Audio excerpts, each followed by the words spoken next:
Hello बच्चों, चलिए प्रश्न को देखते हैं। प्रश्न दिया है, निम्न में से कौन जैव भू रासायनिक चक्र में अध्ययन किए जाने वाले तीन पहलुओं में से एक नहीं है। तो विकल्प हमारे पास दिए गए हैं। ए, प्राकृतिक भंडार, संग्राहक की प्रकृति और आकार। विकल्प बी, भंडारों यानी संग्राहकों के बीच गति की दर।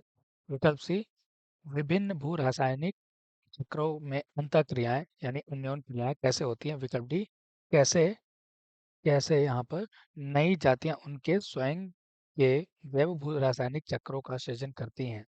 तो आइए इस प्रश्न की मुख्य अवधारणा को समझते हैं।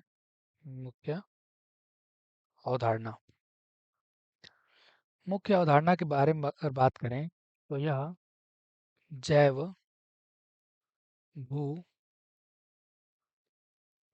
रासायनिक चक्र से संबंधित है।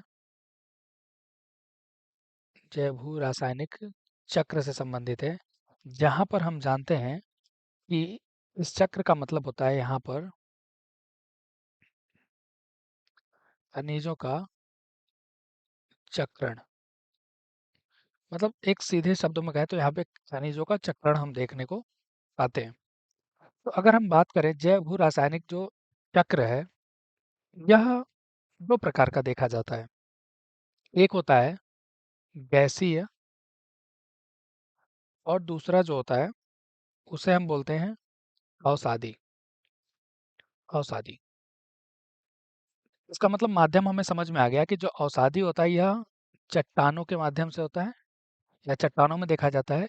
जबकि गैसीय के बारे में बात करें तो यह वायुमंडल में देखा जाता है। वायुमंडल, ये चक्रण के प्रकार हो गए। अब अगर हम बात करें अवसादी जो चक्रण होता है, इसे हम बोलते हैं अपूर्ण। अपूर्ण चक्रण बोलते हैं। उसका कारण ये है कि अवसादों से जितने भी खनिज मुक्त होते हैं वो पूरी तरह से फिर से चट्टानों में संग्रहण उनका नहीं हो पाता है, और होता भी है तो उसमें काफी देर यह प्रक्रिया चलती है, इसलिए इसे अपूर्ण के नाम से जाना जाता है।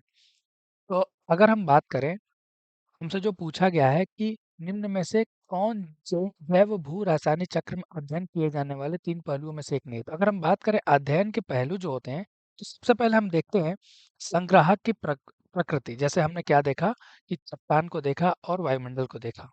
तो प्रकृति के आकार तो ये तो हम करते हैं, इसलिए यह विकल्प गलत हो जाएगा क्योंकि हम ये करते हैं। अब उसके बाद आती है दूसरी विकल्प, भंडारों यानी संग्राहकों के बीच गति की दर। इसके बारे में भी यहाँ पे अध्ययन किया जाता है, तो ये भी विकल्प गलत हो जाएगा। विकल्प सी कह रहा है कि विभिन्न भू रासायनिक चक्रों में अंतःक्रियाएं, यानी अगर हम बात करें अंतःक्रियाएं या अन्योन क्रियाएं, जैसे हम जानते हैं कि किस प्रकार से यह मुक्त होते हैं या किसी रूप में परिवर्तित होते हैं, तो यह क्या हो जाता है, अंतःक्रियाएं हो जाती हैं।